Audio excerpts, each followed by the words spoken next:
Okay, I think I'll start. So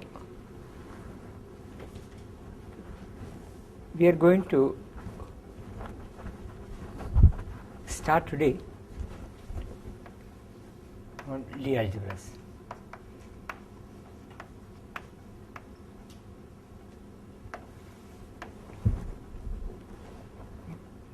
So let us see how we arrived at this. Okay. We saw that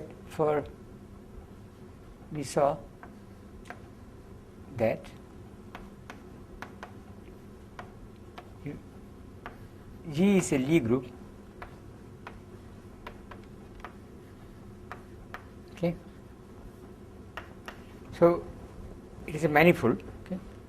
This as being a group. Then G0, the kinetic component identity, is generated by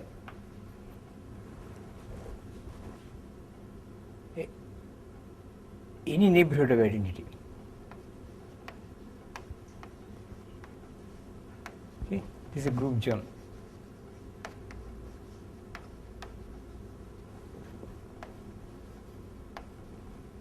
U of E. Okay.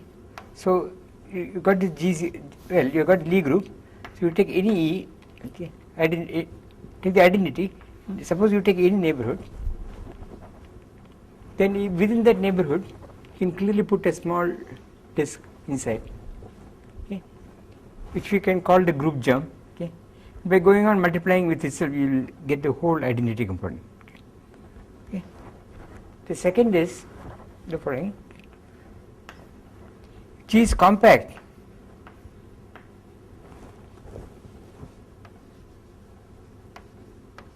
Okay. And gamma is a faithful representation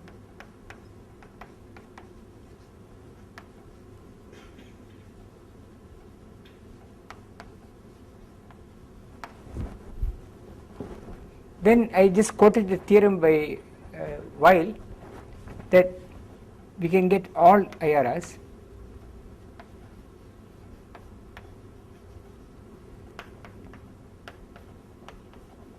by reducing this gamma tensor some k times tensor gamma star or gamma bar tensor L m times km belonging to 0, 1.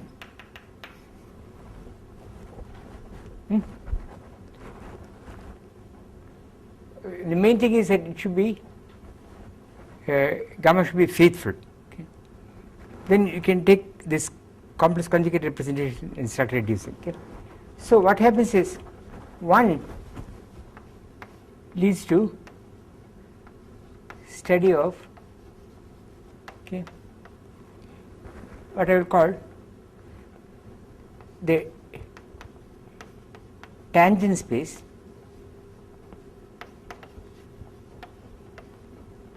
at E of G0 and Lie algebras.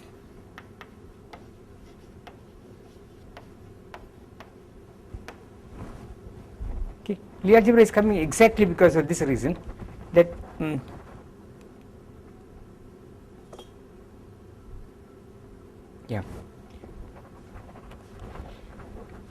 this is exactly coming because Lie algebra is coming because of this fact here. Okay.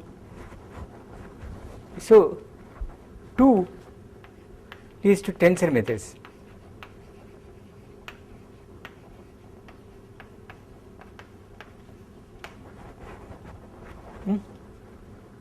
We can also combine.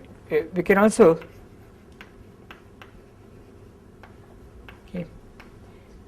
use Lie algebra techniques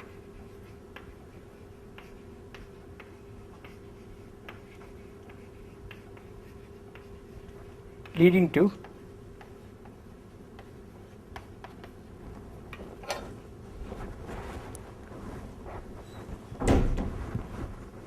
study of differential equations. Study of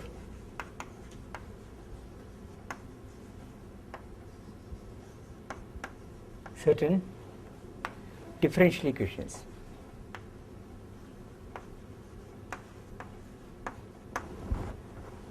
I will not have much, well, this is useful. For example, you can get all special functions, the equations governing special functions this way. Okay? I don't know if I have time, but one and two we should certainly attend to, because they are very of great practical use. Okay? So I want to start with Lie algebra. Okay? So let me okay. So I am going to now focus on Lie algebra methods.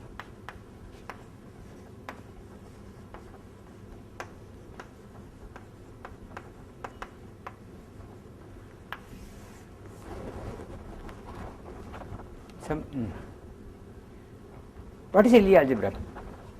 A Lie algebra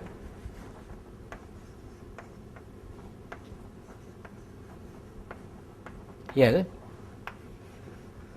is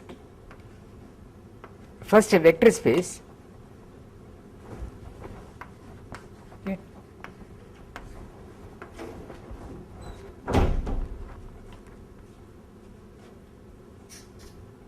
Sorry, I did not start early, but okay. I have not said anything new. First is a vector space, can be real or complex, okay? Or complex, okay?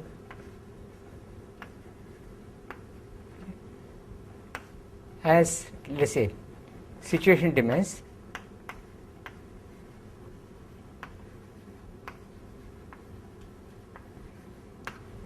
for example, if you look at even for compact Lie groups are associated to real vector space, real Lie algebras, but you have to use complex techniques to understand it. Okay? So they are not really mutually exclusive. Okay? On which, so is a vector space, okay, called L, Lie algebra L, let me call it L, on which a bilinear composition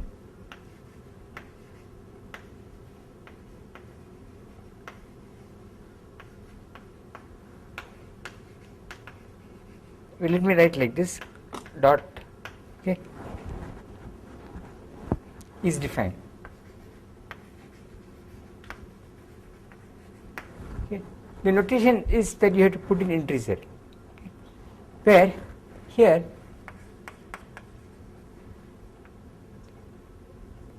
this has, okay, has one anti-symmetry.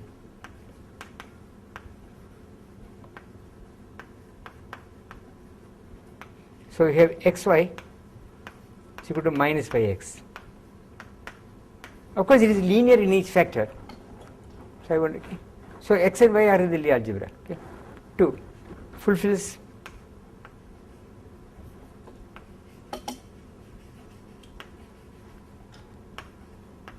Jacobi identity. Jacobi.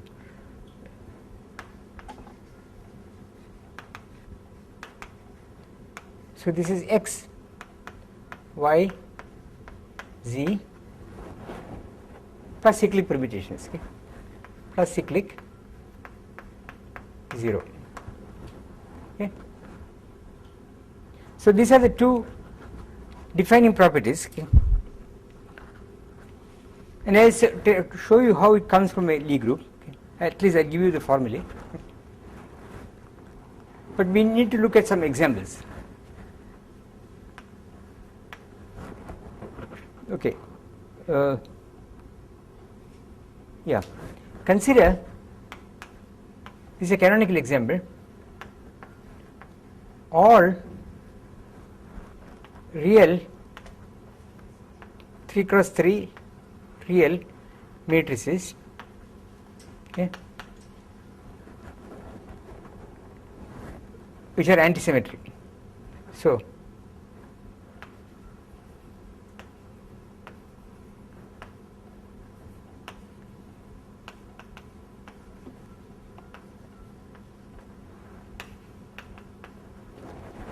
Okay. Now 3 cross is real. Okay. So as a real vector is L alpha, okay, alpha equal to 1, 2, 3. Now I will give you what is L alpha. It's a matrix, 3 by 3 matrix. It's minus epsilon alpha ij. Okay. I'll tell you what is L1. As a matrix, L1 is, well, L1, 2, 3, okay. What is it? First one, 2, 3 is minus 1. Second row, 2, third column is minus 1.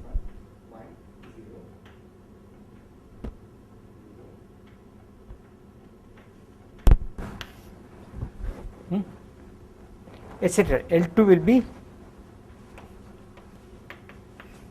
2 is 3, 1, 1 minus 1, and L3 is 3 is 1, 2, 1, 2, minus 1, 1.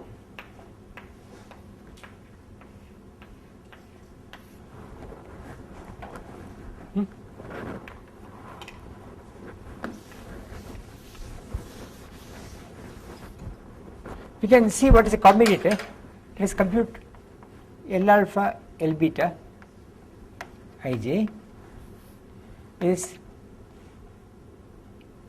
the two minuses, so is epsilon I alpha I k, epsilon beta k j, right, minus I and j antisymmetrized,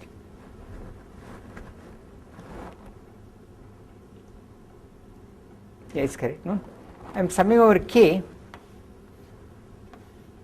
so k is summed, but this is the third index and the second index, so I should like this is delta beta I, delta, what is it? What did I write? I alpha. So it delta j alpha minus delta beta alpha delta, sorry, I am getting confused. I should, antisymmetry is an I and j, so I should write j here, I here and alpha. So this is an antisymmetric matrix. What is this? I claim that this is equal to epsilon alpha beta gamma L gamma ij. So this is what I want to prove.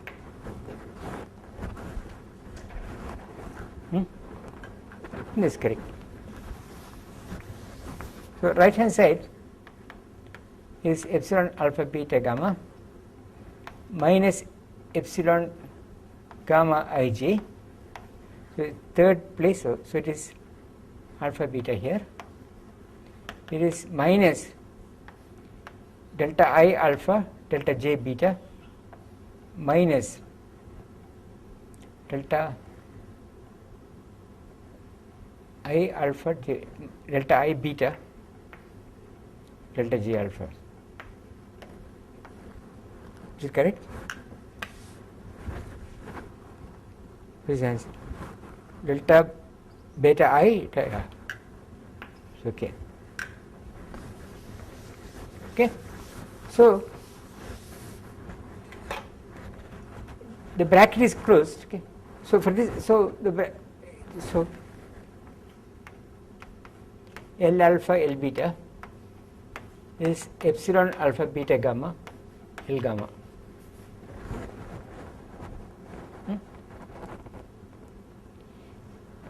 In quantum mechanics,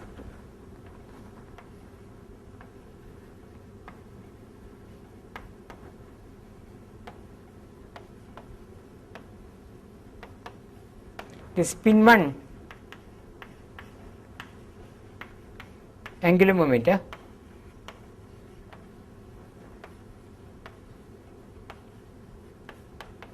are j alpha, which is I think I times minus I times L alpha. This is minus I epsilon alpha beta gamma, and you will find j alpha j beta, which is I squared is minus 1 times epsilon alpha beta gamma times L gamma is minus I j alpha I square minus, so it is, so this is your standard I epsilon alpha beta gamma j gamma. This is spin 1 angular momenta which are supposed to be self adjoint Hermitian operators, but notice that there is an I here, so you cannot regard this j's as if you work with j's, they necessarily belong to a complexification of the angular momentum. So the hermiticity condition is what requires for you again the reality properties. Okay? Quantum mechanics doesn't care about this, but people working with Lie algebras use the real form. But notice that J3 or L3 in this mechanic, in this way of doing, is not diagonal, because it is like this. Okay? But you know that the eigenvalues of J3 are 1 and minus 1, minus 1 and 0. Okay? So you have to go to a new basis. When you do the new basis, okay, the form of these matrices will change.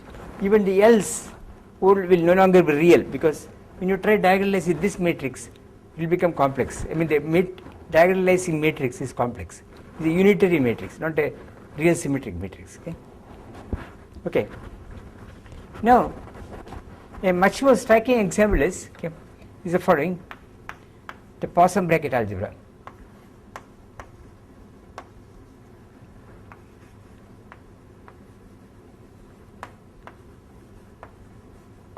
Okay, on well, I should really say phase space. It's not exactly, or rather,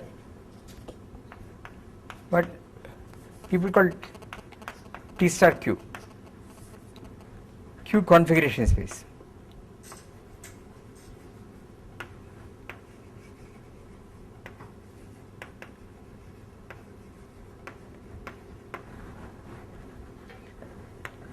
So here, this is an infinite dimensional problem. Okay, here we consider if alpha beta are functions on this huge space.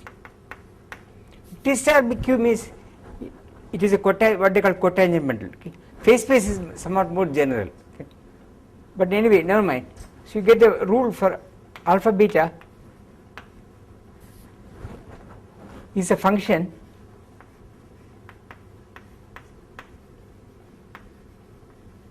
defined by, okay, this is alpha beta at QP. If I give you the value of the function I am done, it is summation d alpha or dqi at QP, well, d beta or dpi minus, well, exchanging alpha and beta evaluated at Q and P.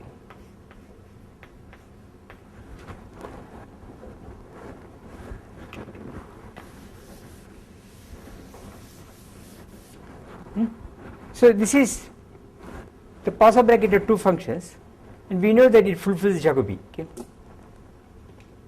So this is an example of an infinite dimensional case, but something you should notice in this thing. In this object, the constant function, if you take one unit, commutes, has zero Poisson bracket with everything. So this is a funny algebra, okay, because it has a set, it has a center. There is something which commutes or has zero Poisson bracket with everything. Okay. So this has the constant function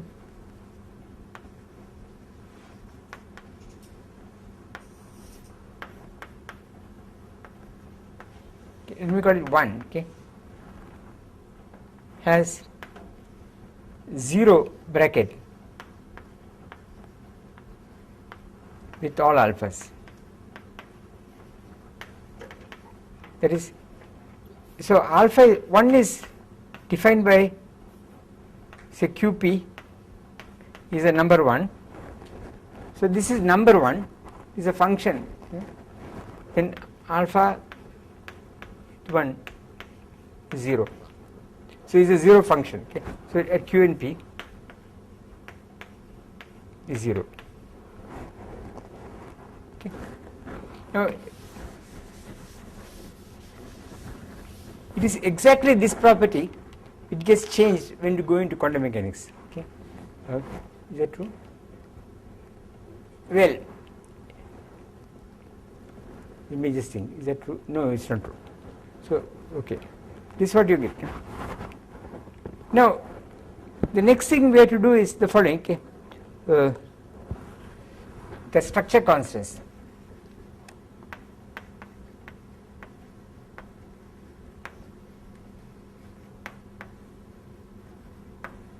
By the way, there are many examples you get in physics where the Lie algebra is infinite dimensional. Okay.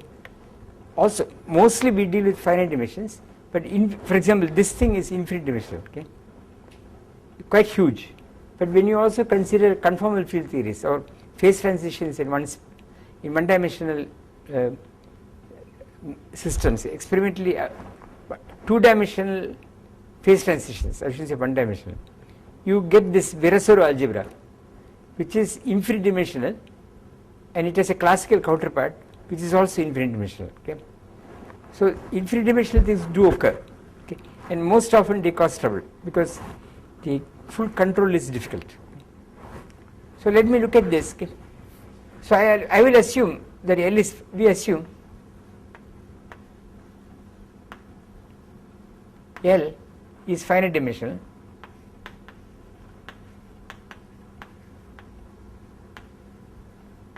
Okay. Let E alpha be a basis of L.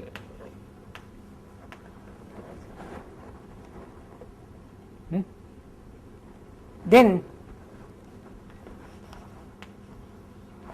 the bracket E alpha E beta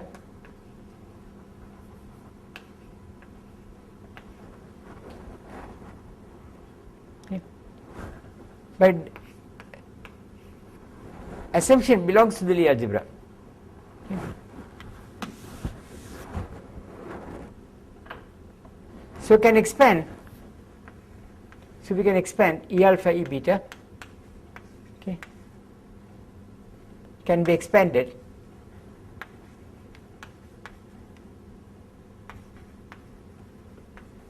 as E alpha E beta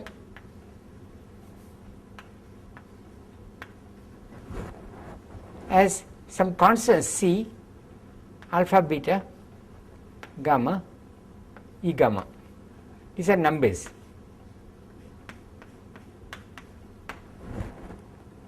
Okay. So C, this object C gamma alpha beta are the structure constants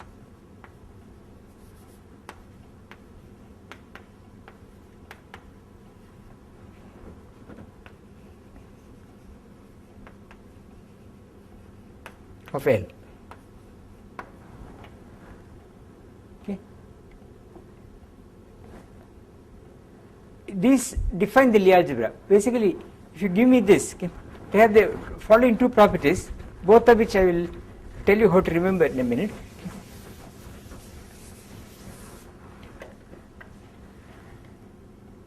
They fulfill one, antisymmetry,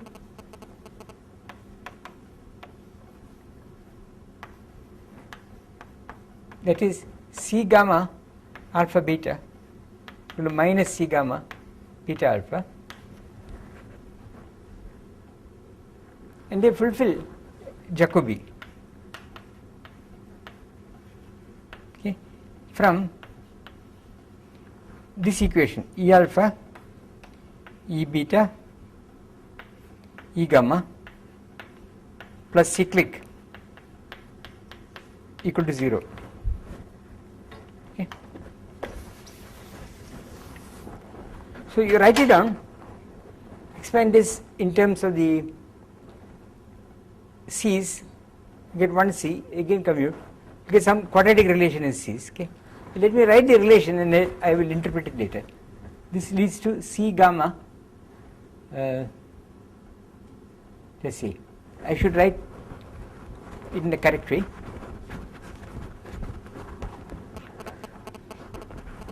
Written with indices is not so easy to remember, but anyway, let me write it. Okay. Yeah. C alpha C mu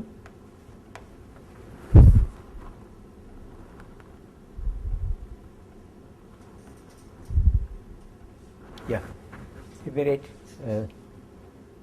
the index, second index is, then you have beta gamma delta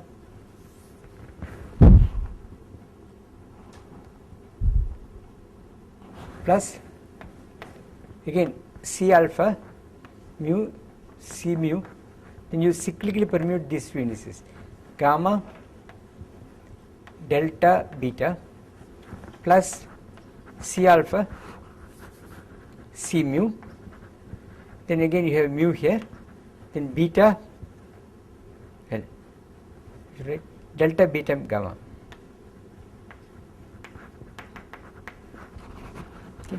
This comes from that equation, and as written as is not very transparent, I would say. Okay. This is like the Bianchi identities. If you have done gravity, there is some identities which are fulfilled by the Riemann tensor. Have you studied some differential geometry? You have, no? So it is the same thing, but written like this, it is not very clear what it means. Okay. So let me interpret. I will interpret for you what this means. For that, let us see the following definition. A representation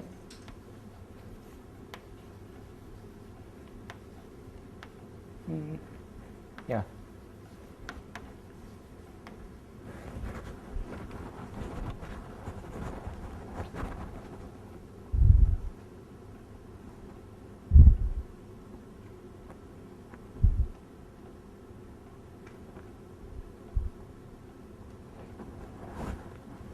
Okay.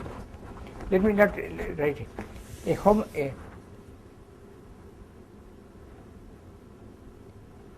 Let's write not that.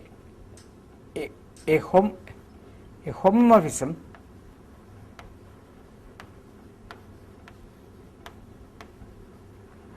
okay. Let me say isomorphism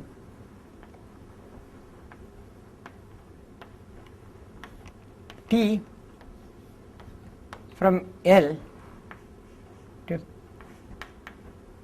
to another Lie algebra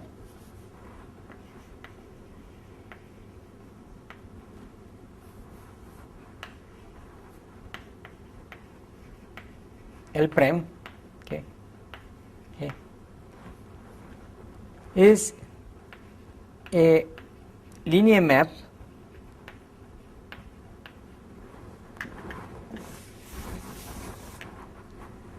so is a T from L to L prime, okay, such that Tx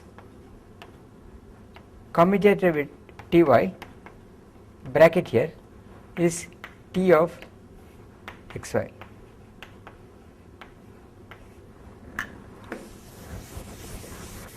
Okay. Homomorphism is isomorphism is the map is 1-to-1. Okay. In the so this is okay map 1-to-1.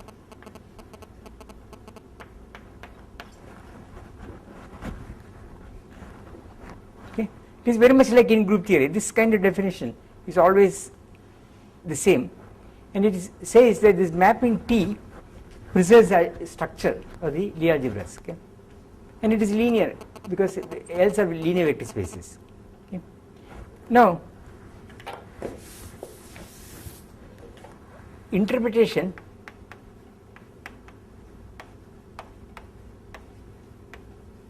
of identity, quadratic identity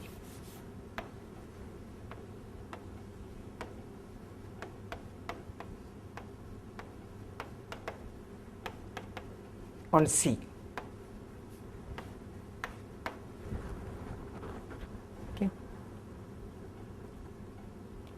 So, let me define, okay. Let me use a canonical notation, add. Add stands for adjoint.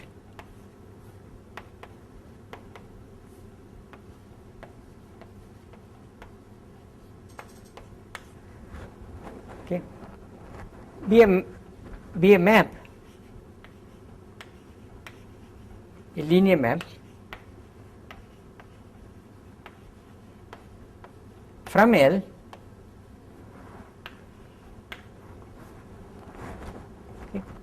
to linear operators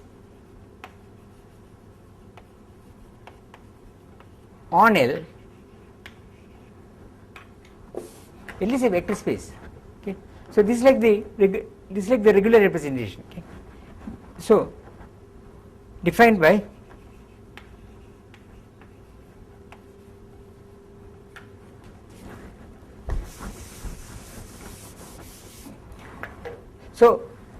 add on E alpha.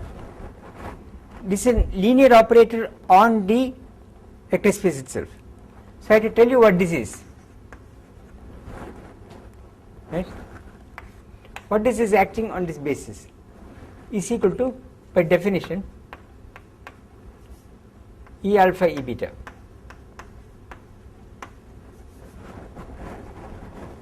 This is linear in the E's. Okay. So this gives you a mapping of L to linear operators on L. So this is the like the regular representation.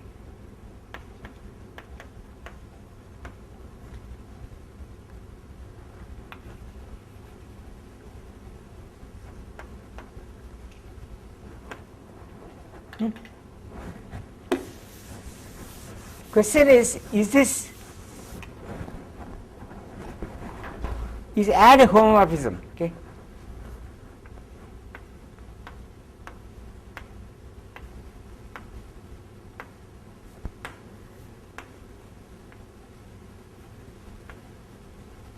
That is it true that, going back to our definition there, is it true that add E alpha commuted with add E beta, is it equal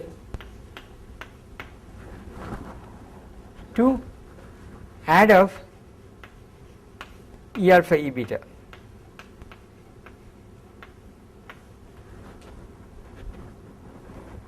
Okay.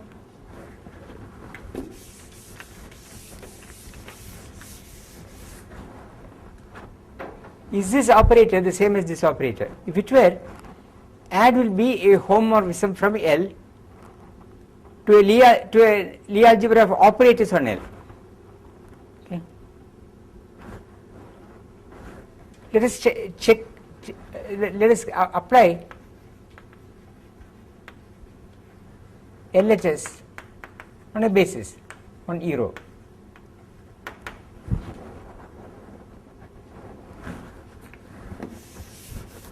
Let's just apply it and see what happens. So you will get add E alpha, add E beta acting on E row, right? This is equal to add E alpha, E beta E row,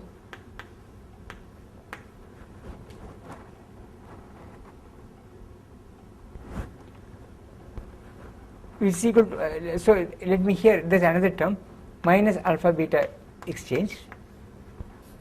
So I should, instead of writing minus alpha beta exchange. Okay. So this is equal to E alpha, E beta, E rho,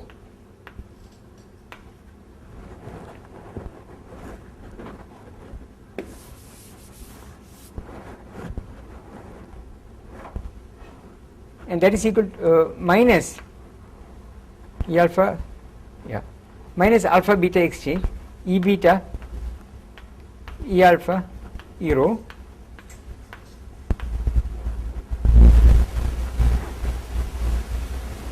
so I want to now I apply right hand side RHS on E rho,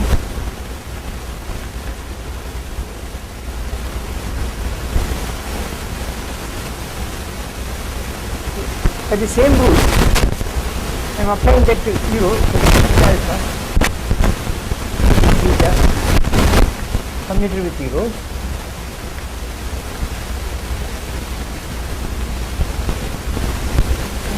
So now, so you can see, now let's say LHS minus RHS is equal to alpha E beta E rho. From here, and I start with E beta plus E beta E rho E alpha,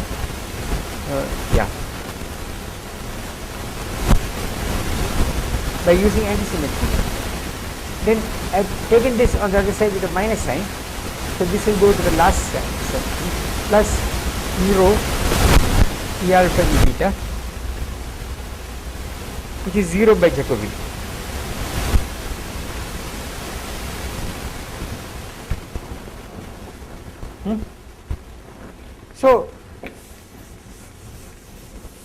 So add is a homomorphism. Okay. So add is a homomorphism. Okay. In particular, now the matrix of add, say add something, let's say E rho,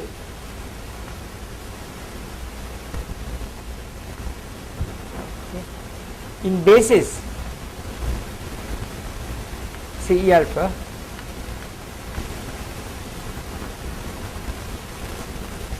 so let me call it as matrix of D rho, D of E rho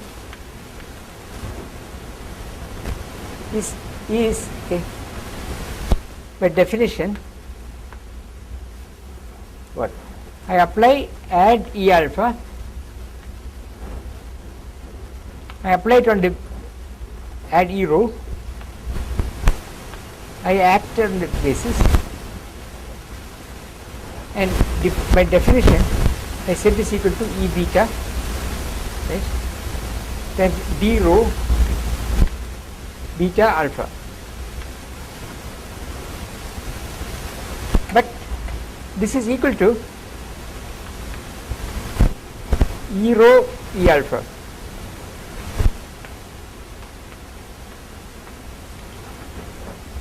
By definition. So this is, let's write C beta rho alpha times E beta. So you find that D rho beta alpha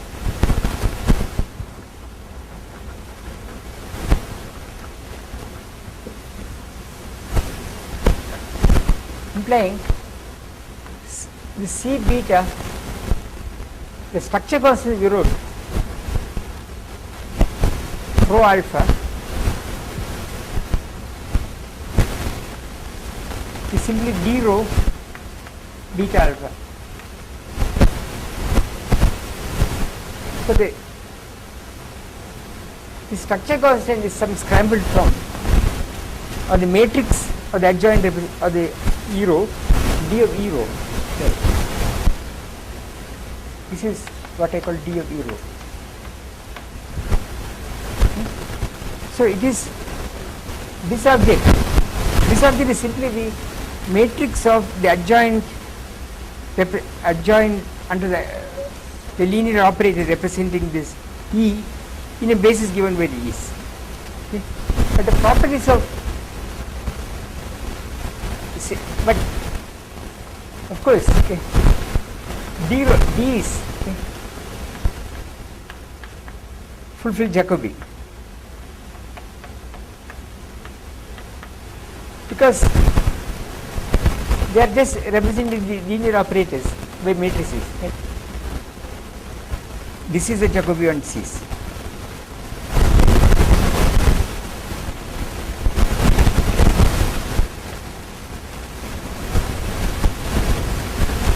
We found earlier.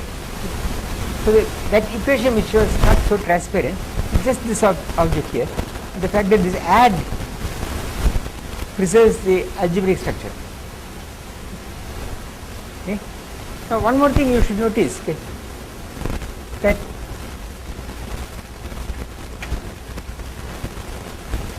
this is important note. Add A alpha acts like a derivation. That's right. Let's say add of any element on G x derivation like a differentiation on xy. What do I mean by derivation? You know what it is. It fulfills the chain rule. So what do I mean? That means add z on xy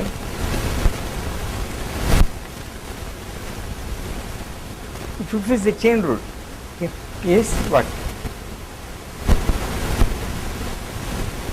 Add cx y plus x and zy.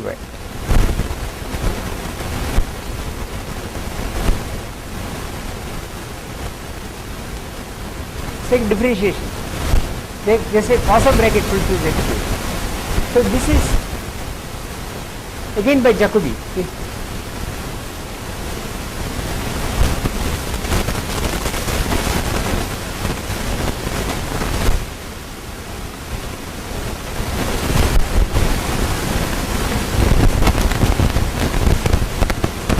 Going to super algebras, for example, if you are fond of supersymmetry, this derivation will become a graded derivation. That is, every time this jumps over some integer, which were a what they call an odd object, that is Grassmann odd operator thing, you get an extra minus sign here. So even ones you won't get. So you will get a graded in the algebra, which is that algebra is what underlies supersymmetry algebras. Okay.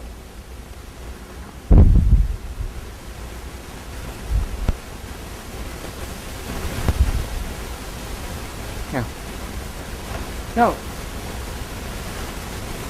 until now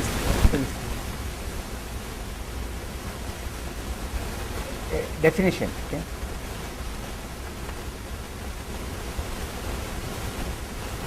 Consider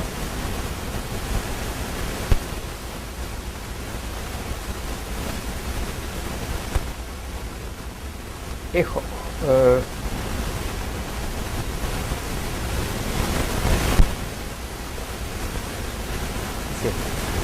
let's see, if a representation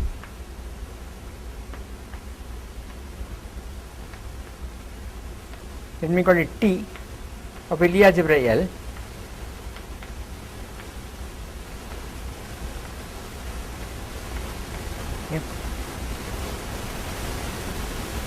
on a vector space V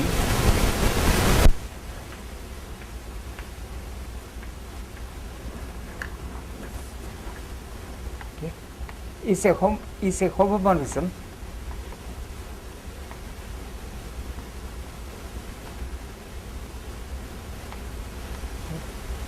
from L to linear operators on V, okay, where for the latter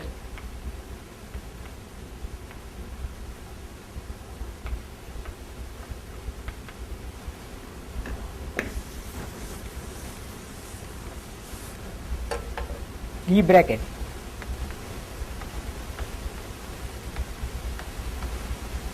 is this commutator.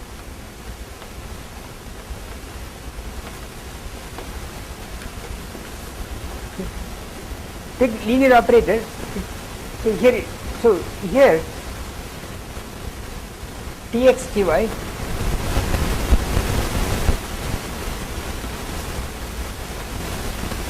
this is simply matrix linear operator bracket is equal to T of xy. But this bracket is different from this bracket. This is a bracket on linear matrices. Right hand side is a bracket on the Lie algebra. So, thus, example, this is perhaps the most important example. The adjoint representation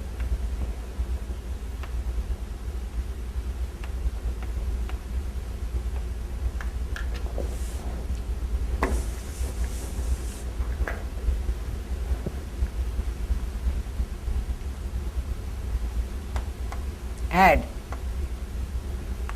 of L, right, is the representation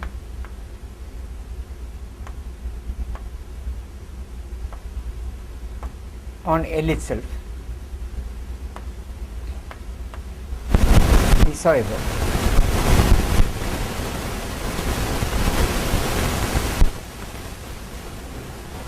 Okay. So here add E alpha, add E beta. This is evaluated this as linear operators on L is equal to add of E alpha E beta.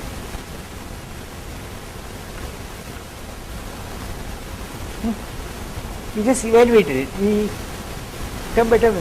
So this is a I think I did, yeah. Okay. So this is the adjoint representation. The important thing is it exists for all Lie groups.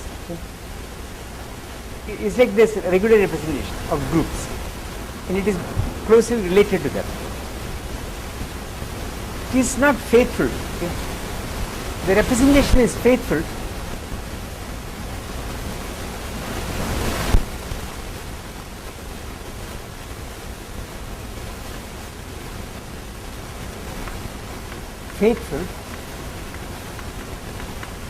if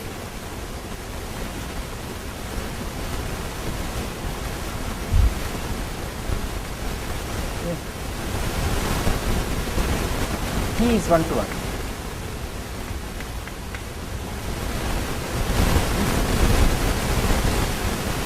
So example, this add, the representation add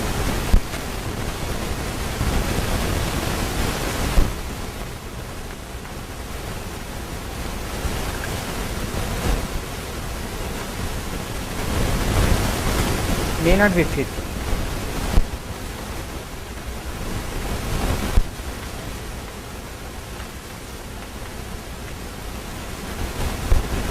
For example, okay, the standard example to give representation add, if it is something which commutes with everything, it is not faithful. The standard example is the Heisenberg algebra.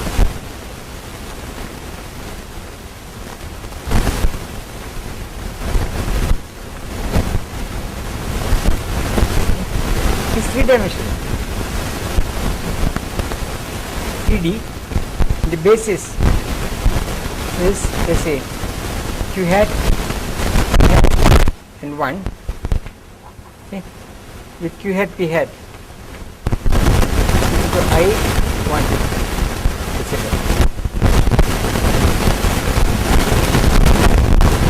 This is a quantum mechanical algebra.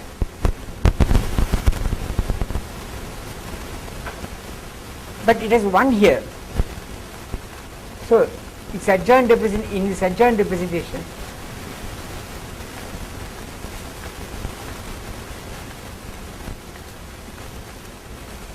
as I indicated, of course, add 1 is 0. So it will commute with everything. So it is not faithful. You will take away the 1. Okay. So yeah. So let me give another example. Okay. Let's say example. This more modest example. Consider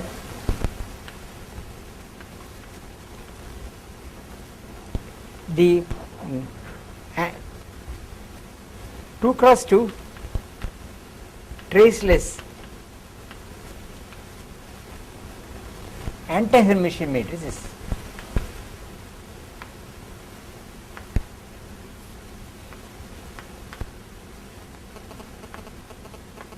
Yeah. With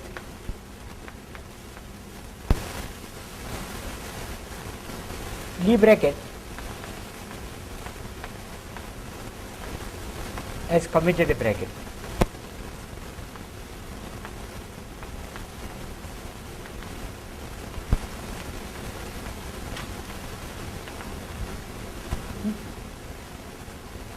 A basis is, I will give you the basis, minus I sigma alpha over 2. Alpha is equal to 1 to 2.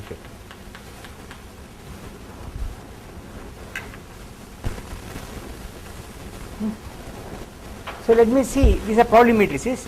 So let me see what happens. Minus I sigma alpha over 2, minus I sigma beta over 2.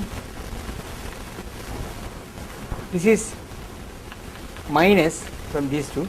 Then the commutator of these two, I epsilon alpha beta gamma sigma gamma over 2. So it is equal to epsilon alpha beta gamma minus I sigma gamma over 2.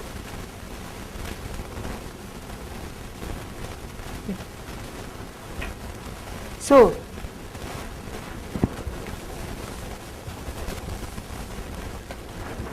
the map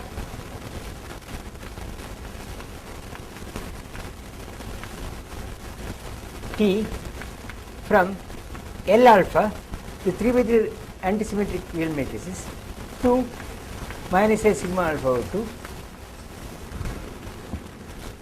which you extend by linearity on all matrices, all antisymmetric matrices going to all anti-Hermitian traceless matrices. Okay. Is an isomorphism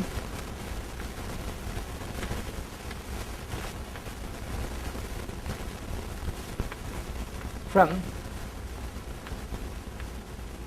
3 cross 3 real antisymmetric matrices to this 2-dimensional 2D algebra.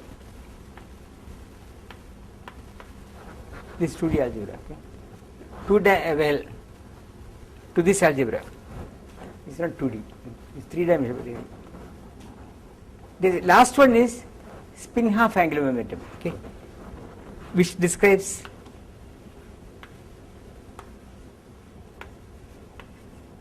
spin half.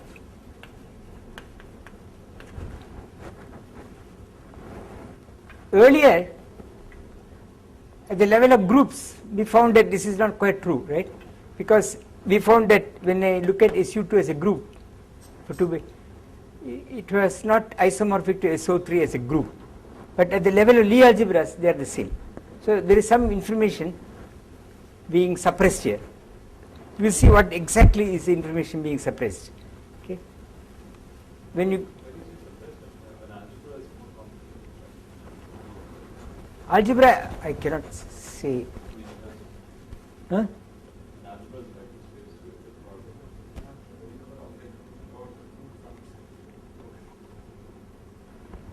If you had if you have done complex, have you done complex variables? No, you have analytic continuation. Have you done the corresponding activity for complex variables? There are a whole lot of things which have the following property. If you know it in some small neighborhood, you can extend it into a global thing, okay? And you recover all properties in a global thing. Okay? Analytic functions are of this nature. Okay? That is why people can even talk about Riemann zeta function 0, because they can. It is only defined a priori. It is only defined. The Riemann zeta function is a priori. They are much more strict than groups.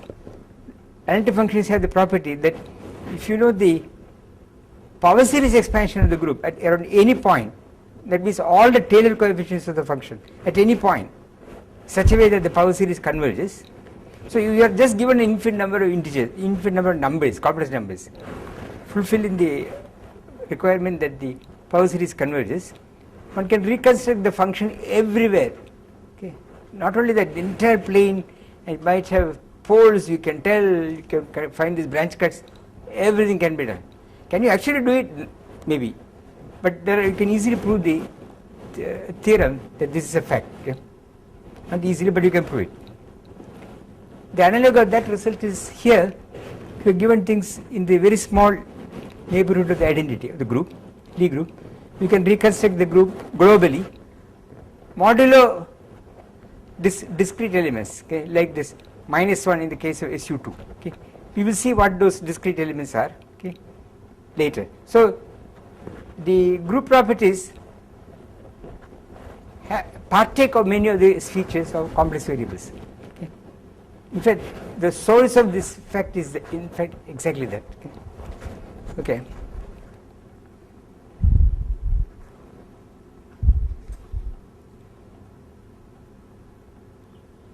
Yeah. So I'll just make one more remark. Then we will stop for the moment here.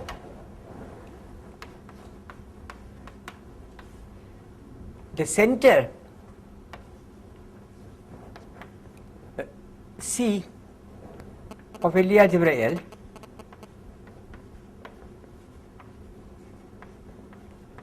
okay, is a set of all elements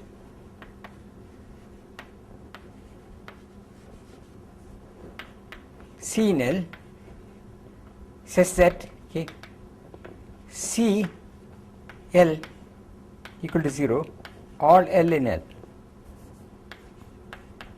Okay. C is the center. For example, we saw the center. Okay. Example, the Heisenberg algebra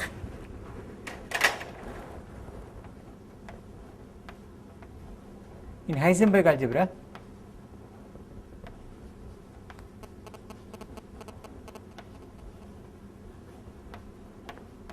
the center is, let me use the notation people use, no? C times complex number. You know what this means? 1 and all complex multiples of 1.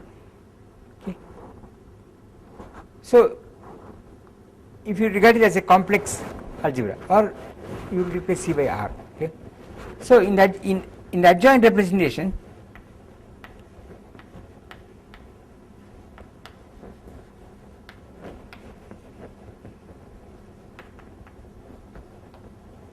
C goes to 0.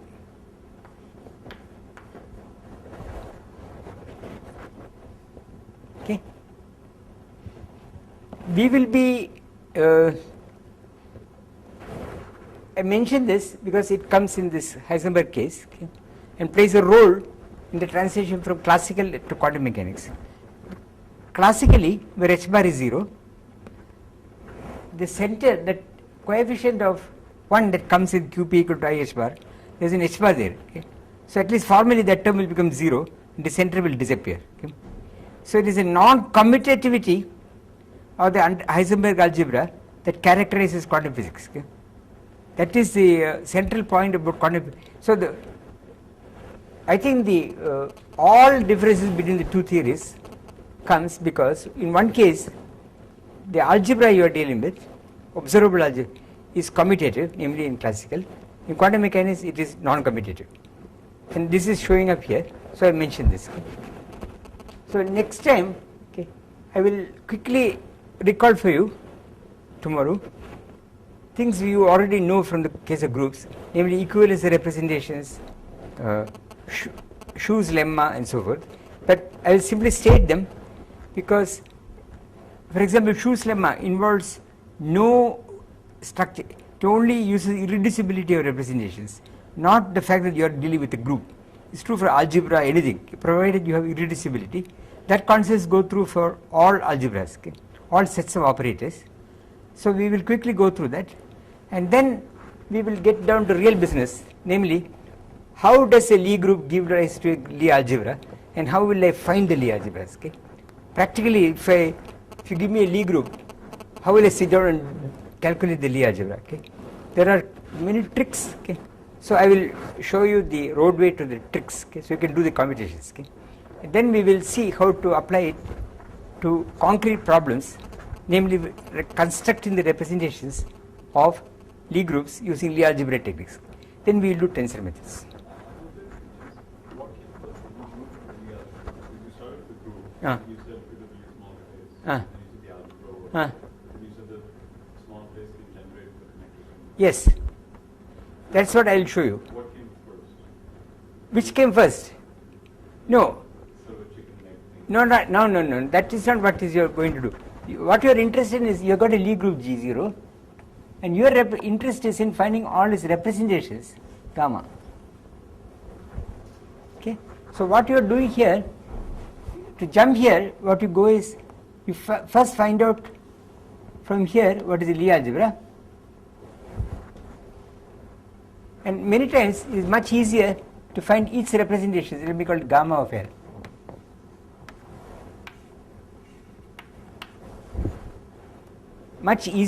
Many times it is much easier to analyze the representations of the Lie algebra because it is a real vector space with some small things. You don't have to worry about Euler angles and stuff. Then from here there are theorems on how to exponentiate this to a representation here. Okay. So we are after this and go how to go from here to there. Okay. Sometimes we lose say some small information, but you can tell when, provided you find all the representations of the Lie algebra, you are guaranteed to get all representations of the original group. Okay. You won't lose. You start from SU2. Suppose you had started with SU2, find the Lie algebra, and you took only the spin 1 representation, you will only get things without the -1. Okay. But if you take all representations, you will get everything. Then you can sort it out, okay, and keep everything. So you can recover all representations that way. So this is what we are after. Okay. Likewise, global way of finding representation would be to find a gamma which is faithful, gamma bar, and I had to give you rules on how to reduce gamma tensor gamma bar at its powers. Okay. So that involves some tensor analysis, some rules of tensor analysis. So we are after representations because they are the ones which come in physics in a heavy way. Okay.